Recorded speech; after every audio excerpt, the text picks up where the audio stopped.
లేదు బసవా. ఆ జేడీ ఏదో ప్లాన్ చేశాడు. అందులో భాగంగానే నిన్నిక్కడికి రప్పించాడు.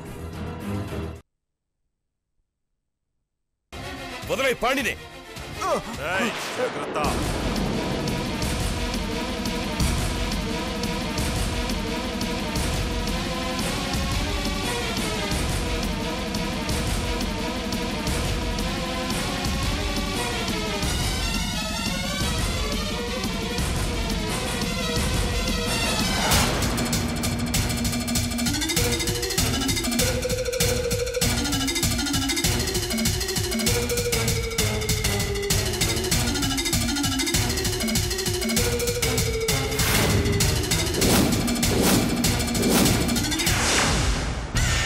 మైథిలి, పాణి నీకేం కాలేదుగా? నిన్నేం చేయలేదుగా వాడు? థ్యాంక్ గాడ్, నువ్వు సేఫ్గా ఉన్నావు. అంతే చాలు నాకు. ఎంత టెన్షన్ పడ్డావో ఏంటో. చాలా భయపడ్డాను పాణి. టైంకు నువ్వు వచ్చావు కాబట్టి సరిపోయింది. లేకపోతే వాడు నన్నేం చేసేవాడో ఏంటో తలుచుకుంటేనే టెన్షన్గా ఉంది. Okay okay Maithili, relax. నీకేం కాలేదుగా? నీకేం కాలేదుగా?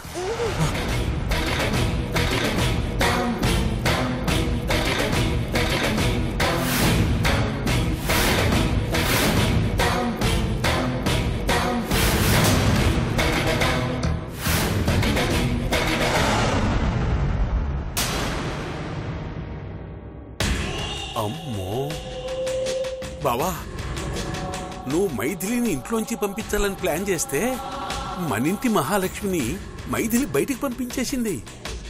20 లక్షలు ఈ చేతులతో ఇచ్చావు కదా బావా, తలుచుకుంటూనే గుండె తరుక్కుపోతోంది. నీ కోడలు మావులది కాదు బావోయ్. మనమే మేధావులు అనుకుంటే మనల్ని మించిన మేధావి.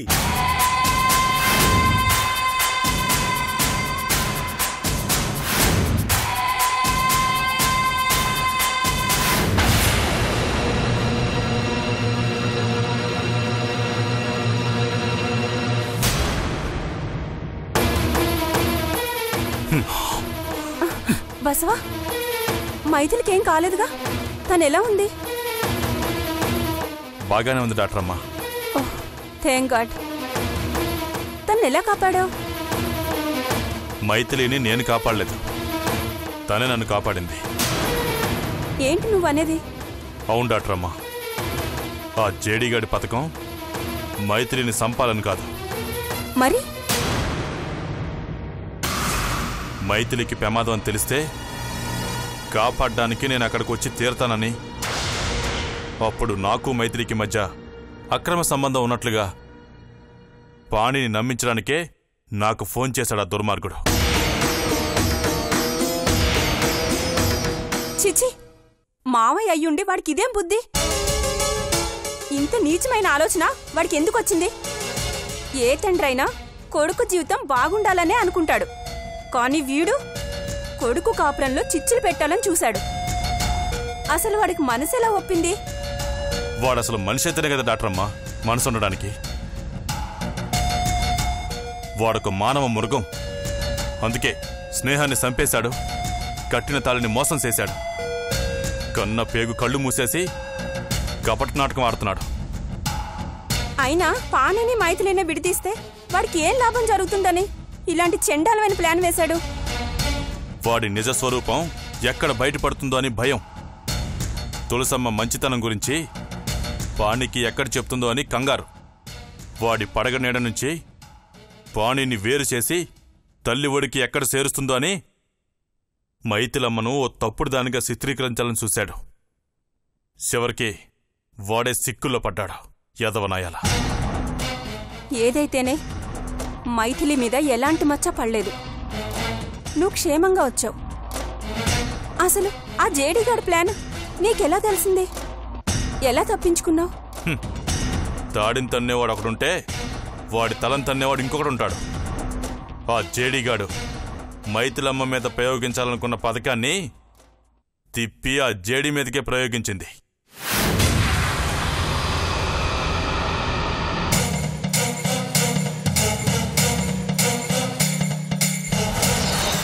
ఏంటి వాడు ప్లాను?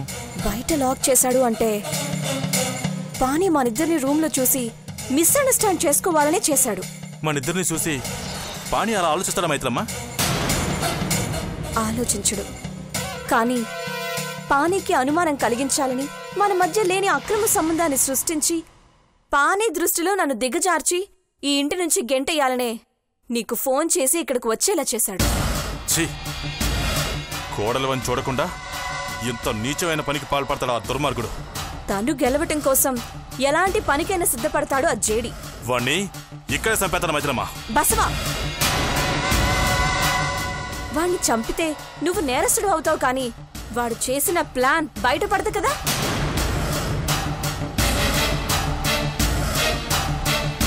ఇప్పుడు నన్నేం చేయమంటావు? వాడి ప్లాన్ వాడికే రివర్స్ చేసి కొట్టాలి. అది చూసి వాడికి మైండ్ బ్లాక్ అయిపోవాలి. ఏం చేద్దాం? నువ్వు దొంగవి. ఈ ఇంటికి నువ్వు దొంగతనానికి వచ్చావు. నా మీద కత్తి పెట్టి డబ్బు డిమాండ్ చేయి. నేను దొంగనేంటమ్మా? నేను చెప్పినట్టు చెయ్యి బసవా. ఇంకేం ఆలోచించుకో, పానీ వచ్చేస్తాడు. బసవా, ఆనంద్ గారి పేరు మీద కట్టబోయే హాస్పిటల్కి 20 లక్షలు అవసరమని నీల ఫోన్ చేసింది బసవా. ఆ డబ్బు ఈ విధంగా సమకూరుతుంది. ఎలాగో ఈ డబ్బు ఆనంద్ గారిదే కదా.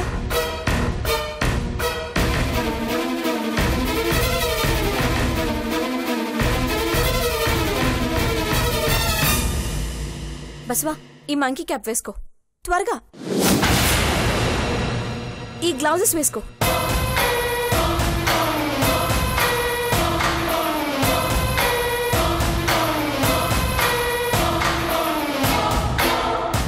పట్టుకో.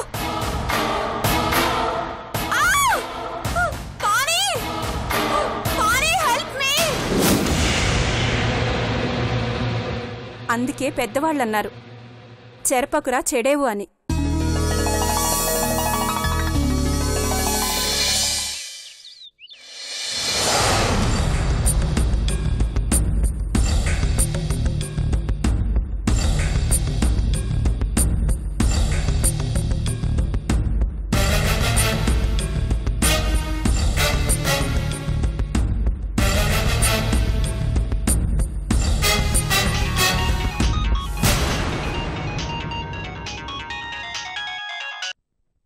హలో నీలా, నేనమ్మా, అన్నయ్యనే.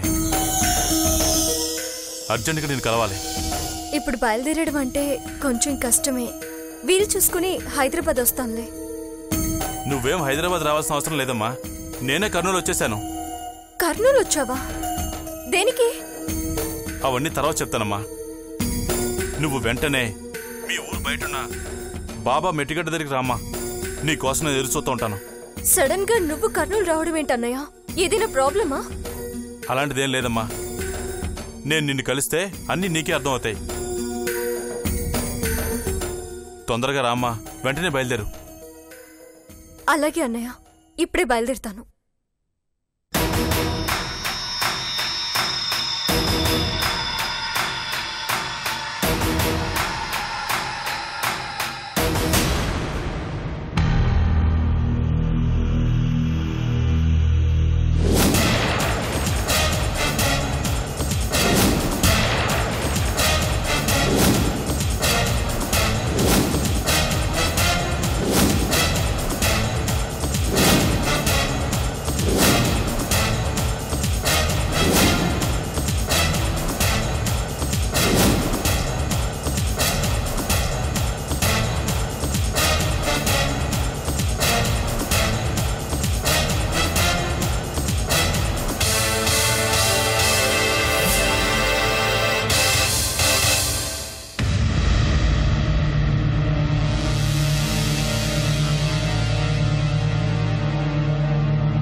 ఎలా ఉన్నావమ్మా? బాగున్నానన్నయ్య. నువ్వెలా ఉన్నావు? బాగున్నానమ్మా. నువ్వేంటన్నయ్య సడన్ గా ఇక్కడికి వచ్చావు? నేను ఇక్కడున్నానన్న విషయం ఆ జేడీకి తెలియకుండా జాగ్రత్త పడుతున్నాను. నువ్వు నా దగ్గరకు వచ్చావన్న విషయం ఆ జేడీకి తెలిస్తే నేను అనుకున్నదంతా తారుమారైపోతుంది. నేను నీ దగ్గరికి వస్తున్నట్టు మైథిలమ్మకు తప్ప ఇంకెవరికీ తెలియదమ్మా. నువ్వేం గాబరా పడకు. హాస్పిటల్ స్థలం విడిపించడానికి డబ్బు అవసరం అని మైథిలమ్మతో చెప్పేవాటుగా పంపించింది. ఇదిగో.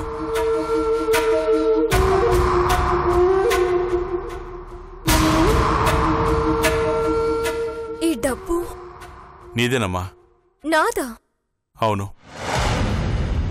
ఆ జేడీగాడు అనుభవించే ఆస్తంతా నీదే కదమ్మా. మోసం చేసి చిన్నాన్న ఆస్తిని కాజేశాడంటే అది మొత్తం నీదే కదమ్మా. నాకంతా కన్ఫ్యూజింగ్ గా ఉందన్నయ్య. ఆ జేడీ ఇంత డబ్బిచ్చాడా? అదే నీకు. వాడెందుకిస్తాడు? మైథిలమ్మ తెలివిగా వాడి దగ్గర నుంచి రాబట్టింది. ఎలా? మైథిలమ్మ మీద బురద చల్లాలని చూశాడు. అది వాడి మొహం మీద పడింది. మైథిలమ్మని చంపుతున్నానని ఆ జేడీ నాకు ఫోన్ చేశాడు. మైథిలమ్మని కాపాడడానికి వాళ్ళింటికి వెళ్ళాను.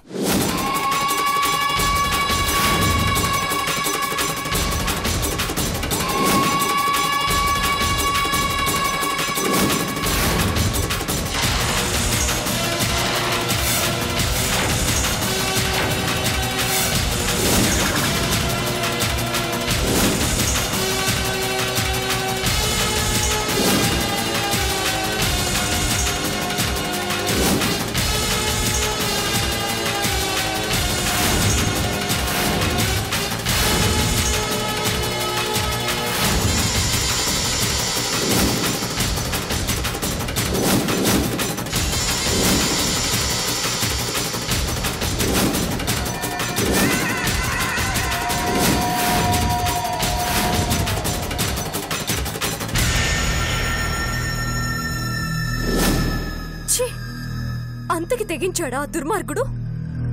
వాడు ఎంతకి తెగించినా మైథిలమ్మ కాలు గోరు కూడా కదపలేడు. మైథిలంటే పానికి అంత నమ్మకం. వాడి వేలతో వాడికన్నే పొడుచుకునేలా చేస్తుంది. చూస్తూ ఉండు. ఆ వెధవ గురించి ఎందుకు గాని ఈ డబ్బు తీసుకెళ్లి ఆ స్థలం విడిపించి హాస్పిటల్ కట్టించాలన్న చిన్నాన్న కోరిక నెరవేరాలి. చూసావమ్మా, ఆ దేవుడు ఎన్ని చిత్రాలు చేస్తాడో. చిన్నాన్న కట్టాలనుకున్న ఆసుపత్రికి చిన్నాన్నే డబ్బు పంపించాడు.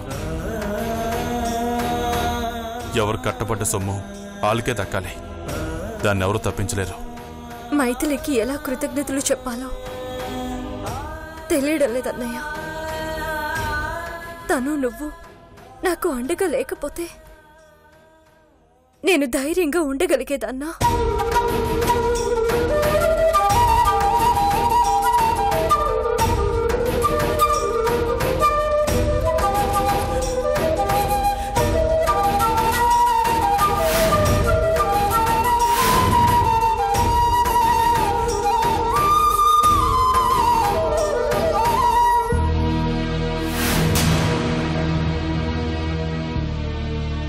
నీలా ఇక్కడుందేంటి? నీకు ఎప్పుడు ఏ ఇబ్బంది వచ్చినా ఏ ఆపదొచ్చినా ఈ అన్నయ్య ఉన్నాడని మర్చిపోకమ్మా. ఫోన్ చేయి. అలాగే అన్నయ్య. అవునన్నయ్య, బాలు గురించి ఏమైనా తెలిసిందా? లేదమ్మా, మనుషుల్ని పెట్టి వెతికిస్తున్నాను. నువ్వేం కంగారు పడకు.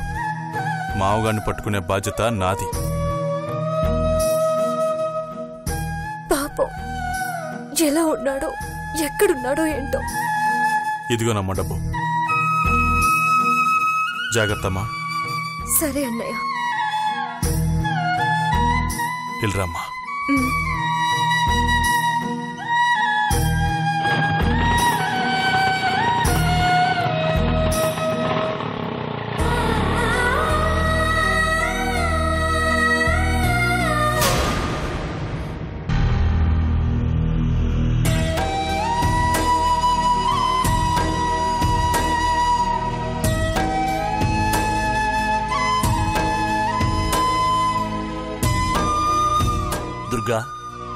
ఇంకా హాస్పిటల్ గురించి ఆలోచిస్తూ ఉండవా? మంచి పనికి ఎందుకయ్యా ఇన్ని అడ్డంకులు వస్తుండాయి? సూర్యుడికి మేఘాలడ్డం వచ్చినంత మాత్రాన మొత్తం చీకటైపోతుందా? మళ్ళా వెలుగొస్తుందంటావా? సూర్యుడే శాశ్వతం దుర్గా. మేఘాలు కదిలేవే కాని కదలకుండా ఒకే చోట ఉండేవి కాదు. వెలుగు తప్పకుండా వస్తాది. ఆ నమ్మకం మీకుందా అయ్యా? మా బావ ఆదర్శం మీద నమ్మకం ఉండాలి. ఆదర్శం అనే సూర్యుడికి గ్రహణం పట్టింది, అంతే. తప్పకుండా వీడిపోతుంది. బాధపడకు. పొద్దున్నుంచి ఏమీ తినలేదంట. చూడు ఎంత నీరసంగా ఉన్నావు. రా బొంచెద్దు కాని. ఒక్కరోజు తినకపోతే పేనమేం బోదులే. మరీ అంత బతివాల్సిన అవసరం లేదు. ఆకలేసి కడుపు కాలితే తానే వచ్చి తింటాదిలే. అమ్మా, కాసేపు మాట్లాడకుండా ఉంటావా? నా నోరు ముయ్యబట్టే నీకిన్ని తిప్పలరా. పెళ్ళాం బాధను అర్థం చేసుకుంటావు గాని ఈ అమ్మ ప్రేమను అర్థం చేసుకోవు నువ్వు. ఎట్టా చేసుకుంటావులే. నిన్ను కొంగును కట్టేసుకుంది. నువ్వు మాత్రం ఏం చేస్తావు? అది తానా అంటే నువ్వు తానా అంటావు. ఎందుకమ్మా మాటలతో పొడుస్తావు? తను నీలాంటి ఆడదేగా. అవునరా, అవును. నేను మాట్లాడితే కొమ్ములతో పొడిచినట్టుంటాది. అదే నీ పెళ్ళాం మాట్లాడితే పంచదార చిలకవలసి నోట్లో పెట్టినట్టుంటాది. నా మాటలు వేప పువ్వులా సేదుగా ఉండొచ్చు, కానీ వింటే మాత్రం ఔషధంలా పనిచేస్తాది. నీకు నీ పెళ్ళాం ముఖ్యమైతే నాకు నువ్వు ముఖ్యము, ఇంటి పరువు ముఖ్యము. అందుకే నీ పెళ్ళంతో చెప్పు, వాళ్ళన్న ఆదర్శాలని వదులుకోమని చెప్పు.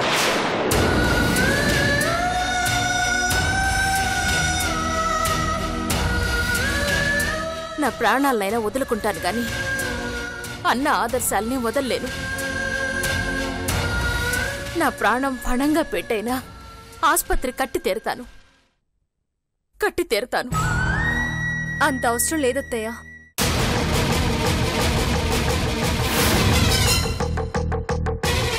ఆ స్థలం డాక్యుమెంట్స్ విడిపించుకోవడానికి కావలసిన డబ్బు.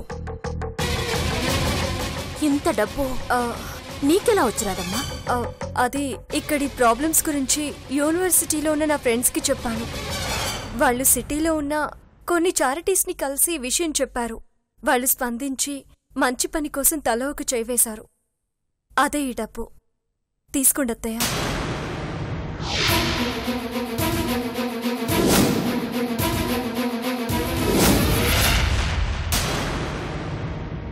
ఆరిపోతున్న దీపానికి చేతులడ్డం పెట్టినావు, ఆదుకున్నావు.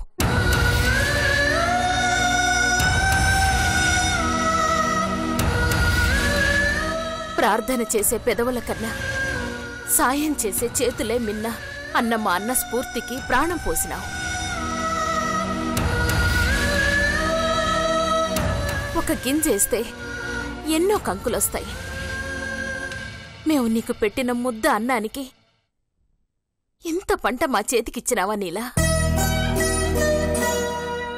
మమ్మల్ని ఆదుకోవడానికి మా అన్నే పంపించిన ఆదిశక్తిలా కనపడుతున్నావమ్మా. దుర్గ చెప్పింది అక్షరాల నిజమమ్మా. అమ్మ మాటకి ఎదురు చెప్పలేక, దుర్గ మాటని కాదనలేక సతమతమవుతున్న నాకు చీకటిలో దివిటిలా వెలుగును చూపించావు.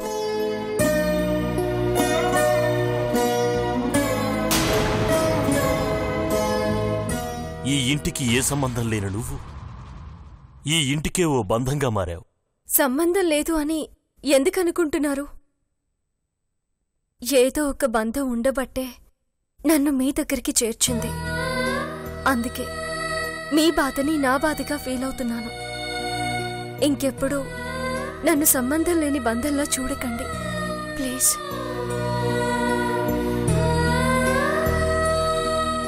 సరే, ముందా డబ్బిచ్చేసి డాక్యుమెంట్స్ తీసుకురండి.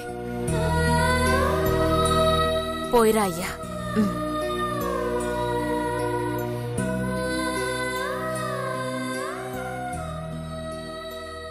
సూర్య, పద.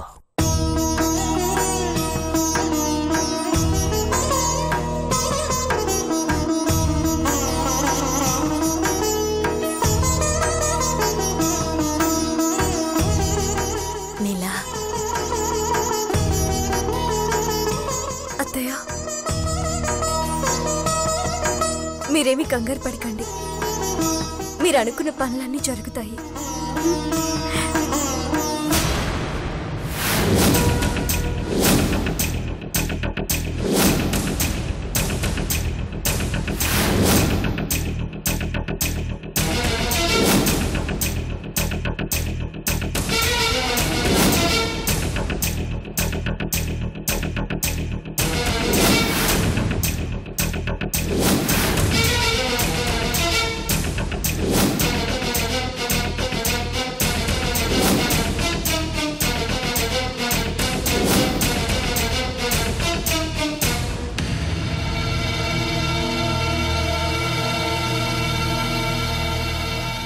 నేనిక్కడ బుర్ర బద్దలు కొట్టుకుంటుంటే ప్రశాంతంగా సున్నం రాసుకుంటున్నావా? సున్నం బుర్రతో ఆలోచించాలే, బద్దలు కొట్టుకోకూడదే.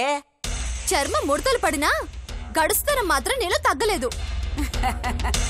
పిచ్చిదానా, నాకు వయసు వచ్చినది గాని ఒకప్పుడు జనాన్ని గడగడలాడించిన నా గుండెకు రాలేదే. ఆ విషయం నువ్వు చెప్పక్కర్లా, నీ నోరే చెప్తుంది. అయినా ఎవరి గురించే అంతగా బద్దలు కొట్టుకుంటున్నావు? ఇంకెవరి గురించి? ఈ ఇంటికి అంటుకుందిగా తుమ్మ బంకలా నీలా, దాని గురించి.